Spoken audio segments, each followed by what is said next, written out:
Trillium Party of Ontario has its first member of provincial parliament. Veteran Progressive Conservative Jack MacLaren, the MPP for Carleton, Mississippi Mills, recently decided to quit the PC Party, a party that critics say increasingly resembles a version of the Liberal Party under the leadership of Patrick Brown. The Rebel recently had a chance to sit down with Jack MacLaren for a one-on-one interview. Our first question, what prompted him to leave in the first place? I chose to leave the PC Party last week. Now this came about after being unhappy with a number of things at the PC Party over quite a length of time, a year or even 2 years. Things like an abuse of what I would call an abuse of the democratic process. We hear a lot of interference, or we hear a lot of news about interference in nomination meetings going on in the province of Ontario now. Not just in the PC Party, but Liberals too. The OPP have charged the Liberals in Sudbury for irregularities, shall we say, in Sudbury. And basically what these irregularities mean is that parties are picking winners and losers as to who can be the candidate or not. You hear stories of corruptions going on in nomination meetings of various types and shapes. It means the democratic process, or the ability of the common man to vote and choose the elected person he wants to represent him, is being thwarted by party politics. And there were other reasons prompting MacLaren's exit. For example, he laments that when it comes to Patrick Brown's PC Party, MPPs can no longer vote with their conscience anymore. One of the processes in parties is we have the whipped votes, where a party will decide we will vote yes or no to a given bill, and we demand that all of our party members vote the way we tell them, even though sometimes some of us may choose to vote the other way because we think that is the right thing to do for our constituents in our riding. So yet the party is ignoring that and telling us we will be forced to vote the way we're told, even though it would be against the way we would like to vote, that we should vote to respond to our constituents' wants and needs. So I call that the removal of democracy. Another contentious reality with the Ontario PC Party is that policy is seemingly being made on the fly. Case in point, the PC Party's inexplicable support for a carbon tax. Such as the carbon tax. That wasn't made by caucus. That decision wasn't made with grassroots input.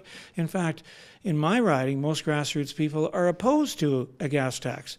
Yet the position of our party is that we're going to have a carbon tax. Now, little wonder critics lament that there's precious little difference between the platforms of the PCs and the Liberals these days. For a lot of bills that I would call liberal bills that typically I think as conservatives or small c conservative-minded people, we should be opposing. And yet we are often whipped into voting for them because we're afraid to vote against them because somebody may not like it. So again, the democratic process is being abused. Of note, while MacLaren says he left the PC Party on his own volition, the spin cycle from party headquarters suggests otherwise.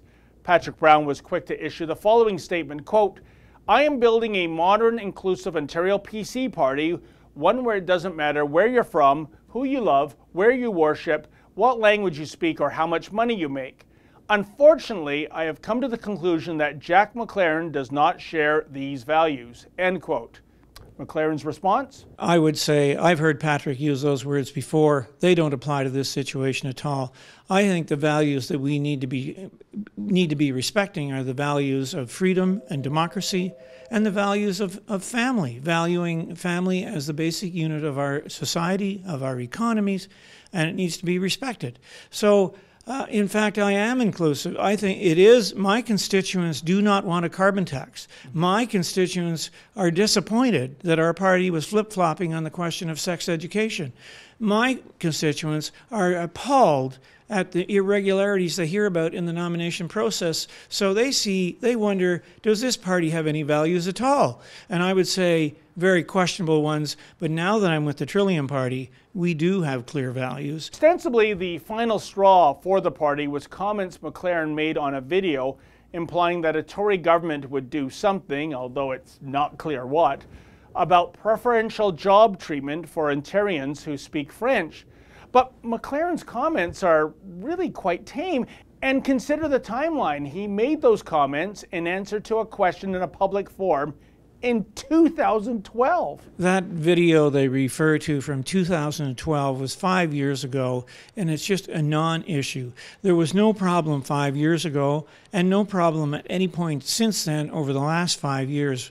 Why this Sunday they decided this is a problem when it was never a problem before? Anything I said was very mild, very inoffensive, and in fact nobody complained. No media, no private person. That's a non-issue, absolutely. It's a complete distraction from what I would say is the action that we're taking, which is me resigning from the PC party and joining the Trillium Party, which happened last Friday. Now, for what it's worth, another ongoing allegation from numerous observers is that several Liberals have infiltrated the PC party. MacLaren offers his take. Well, in the nomination meeting process, I am absolutely aware where the party has chosen a candidate who has a Liberal background or history from the past over a good, solid Conservative person who wanted to seek the nomination in a given riding. That's happened quite a few times, and our party basically feels that if we are going to win an election, we have to be more Liberal-like. And so at that point in time, I think it's difficult for people to tell the difference between the PC party and the Liberal Party.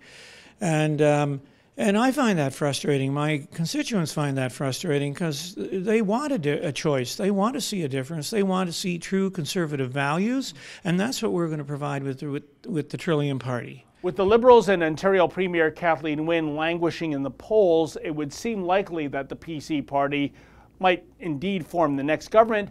MacLaren could have toed the party line to potentially be part of a winning team, but he says his decision to leave was driven by integrity. We have forgotten the value of freedom, and that freedom isn't free. It was hard fought for in battlefields over centuries and in debates in parliaments over many centuries. And it dates right back to the Magna Carta of 1215. And I believe that firmly, that we have to remember our history and our roots, and that the good life is only here because we have freedom, because somebody fought hard for it in the past. Meanwhile, Trillium Party leader Bob Jasek was elated to have MacLaren join his party. Jasek was quick to address whether MacLaren left on his own accord or if he was pushed out. Jack left. We had it all arranged. We had literature all printed up. In fact, if you check the records, you'll see that we had scheduled an announcement on Tuesday, as in tomorrow afternoon at 3:30. Clearly what happened was the word got out somewhere, and then on Sunday morning at 8:10 in the morning, he was released from a caucus, and he was expelled. So you can connect the dots up. Jack had made the decision to speak on behalf of his constituents, join the Trillium Party. Jack stepped up.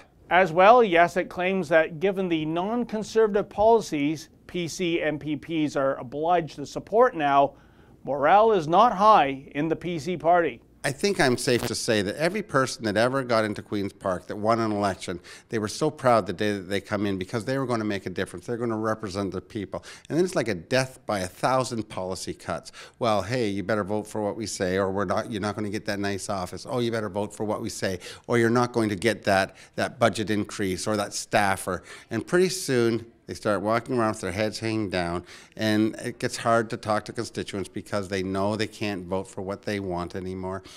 An example of that would be the carbon tax. In the final analysis, it would appear that dissension continues to percolate in the PC Party of Ontario under Patrick Brown. And a question arises, is Jack MacLaren a statistical anomaly, or will other Conservative MPPs also abandon ship in the months ahead? Stay tuned. For the Rebel.media, I'm David the Menzoid Menzies. Like what you just saw, then click subscribe below and never miss another Rebel video.